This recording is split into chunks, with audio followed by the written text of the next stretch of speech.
Bonjour, je suis Martine du jardin d'Angalinou. Bonjour, moi c'est Hubert du même jardin.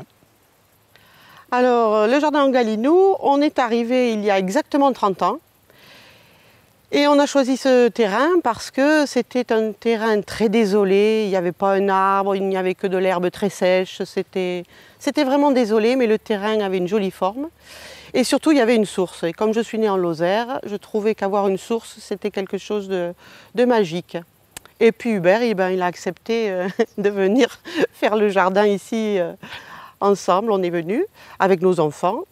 Angalinou, c'est un terme du coin qui peut désigner deux choses, soit un poulailler, la galine, hein, soit un outil spécifique qui servait à la culture du pastel.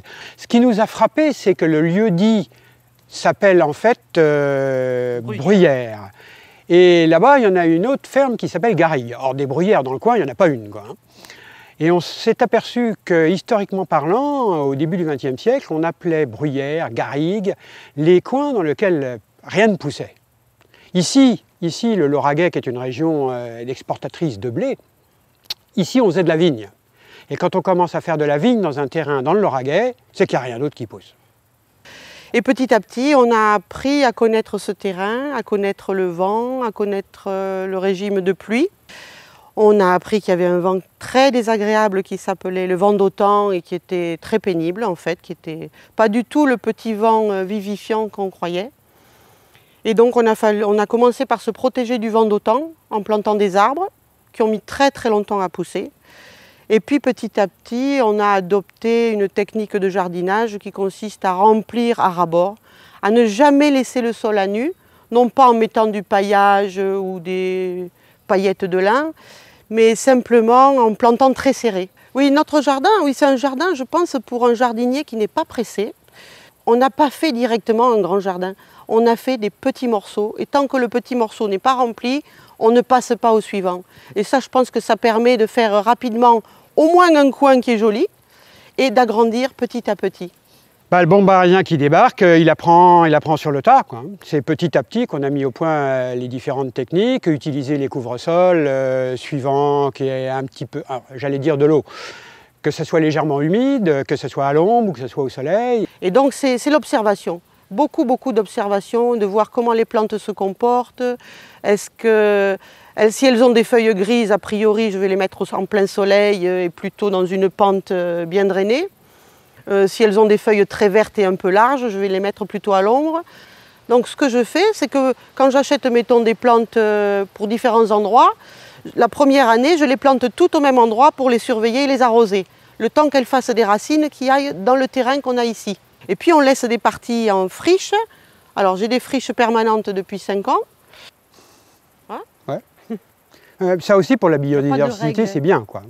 On est quand même très intéressé pour qu'il y ait une vie animale qui se développe et pour ça, il faut laisser des endroits, pas beaucoup, hein, dans le jardin, il y a quoi? Il doit y avoir 500 mètres carrés, disons, qui soient en friche.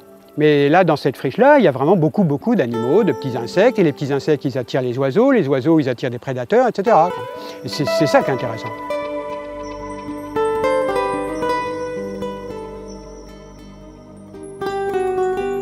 Moi, en fait, ce que j'aime, c'est ouvrir mes volets le matin et voir quelque chose de beau, qui me plaît, qui est loin de tout, en fait. En fait, on apprécie d'être au milieu de rien. Et donc, dans notre jardin, on a préservé quand même des vues. On a des très belles vues, puisqu'on a un lac en contrebas, de voir la nature au loin. On peut même voir les Pyrénées. Toute la structure du jardin est faite de telle manière que, quel que soit l'endroit où on a une vue vers l'extérieur. Et c'est un truc que les Japonais appellent le paysage volé. On n'est pas limité par un mur en face de nous. C'est-à-dire qu'on voit au loin, là-bas par exemple je vois un bout de champ, là-bas je vois le lac, et on a l'impression, si on ne fait pas très attention, que ça fait partie du jardin, alors qu'évidemment c'est bien trop loin pour en faire partie. Et ça c'est intéressant.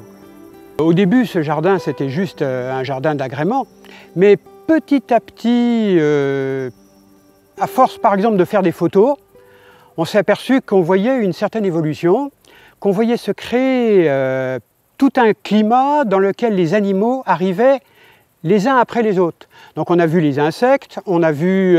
puis les insectes, je me suis dit, tiens, et c'est quoi comme insecte? Et j'ai commencé à les photographier. Et c'est là que petit à petit l'observation est venue. Et puis on s'est mis à observer les oiseaux.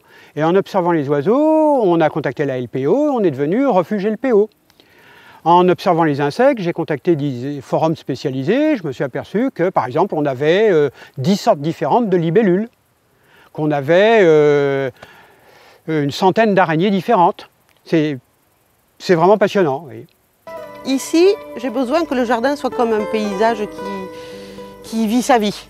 Le jardin doit vivre sa vie, les plantes, elles vivent leur vie. Alors elles ne sont jamais aussi belles que dans un jardin où elles sont bien soignées. Mais elles vivent leur vie. Comme les insectes, nos chats qui sont toujours où ils veulent, nos poules qui n'ont pas de poulailler et qui dorment dans un arbre. Ça me plaît. Quand on lit les journaux, qu'on voit tout ce qui se passe partout et qu'on ouvre nos volets et qu'on entend les oiseaux, la première chose qu'on voit, qu'on entend le matin, c'est les oiseaux. Ensuite, c'est les insectes. On voit des choses qui poussent, qui ne demandent rien à personne. C'est apaisant. Je pense que c'est un jardin qui est très apaisant. Oui, je crois que le maître mot, c'est ça. C'est un jardin qui est apaisant, qui est agréable et qui n'est pas agressif du tout.